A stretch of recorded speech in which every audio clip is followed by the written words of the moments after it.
बिस्मिल्लाहिर्रहमानिर्रहीम। अस्सलाम वालेकुम स्टूडेंट्स, उम्मीद है आप सब खैरियत से होंगे और जो मैं आपको मैथ समझा रहा हूँ आपको समझ आ रही होगी। तो आज हम स्टार्ट करते हैं एक्सरसाइज नंबर 2.5 क्वेश्चन नंबर 1 और उसका है पार्ट हमारे पास 1। वो क्वेश्चन है एयोटा की पावर 7। तो हमने पढ़ा हुआ है कि एयोटा स्क्वायर जो होता है वो बराबर होता है -1 के और स्क्वायर रूट ऑफ -1 बराबर होता है एयोटा के। ये दो वैल्यू आपको हमेशा याद रखनी चाहिए और आपको हमेशा याद होनी चाहिए। तो एयोटा स्क्वायर को हम लिख सकते हैं एयोटा और एयोटा की पावर 6।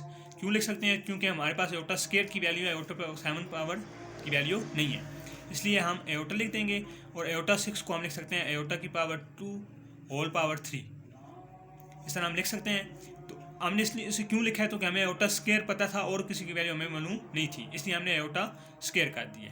तो एयोटा स्क्वायर की वैल्यू होती है -1 और होल पावर 3 आ गई। तो एयोटा -1 का जब क्यूब लेंगे तो वो आ जाएगा -1 ही। जब -1 इसके साथ मल्टीप्लाई होगा तो वो आंसर आ जाएगा माइनस एयोटा। ठीक हो गया। अब आ गया क्वेश्चन नंबर 2। क्वेश्चन नंबर 2 है एयोटा की पावर 50। अब आ गया एयोटा की पावर 50।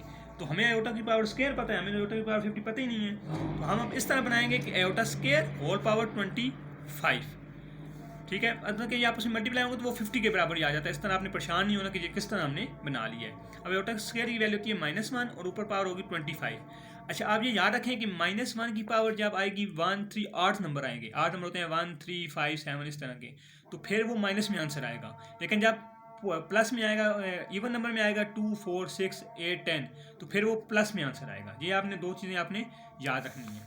आप देखें एयोटा की पावर 25 है, मतलब 25 क्या है? इवन नंबर होता है जो 2 पे डिवाइड हो जाता है। लेकिन ये 25 है, ये 2 पे डिवाइड नहीं होता, तो इसकी वैल्यू ऑटोमेटिकली आपको याद रखें कि जो 2 पे डिवाइड वैल्यू नहीं होगी वो ऑटोमेटिकली उसका आंसर माइनस में आएगा। तो इसका आंसर आ गया -1। अब हम क्वेश्चन नंबर करेंगे 3। क्वेश्चन नंबर 3 है एयोटा की पावर 12। आप देखें 12 आ गया, 2 6 का क्या होता है 12, तो इसलिए एयोटा की पावर 12 आ गया। तो हम इसको लिख सकते हैं एयोटा की पावर 2 होल पावर 6।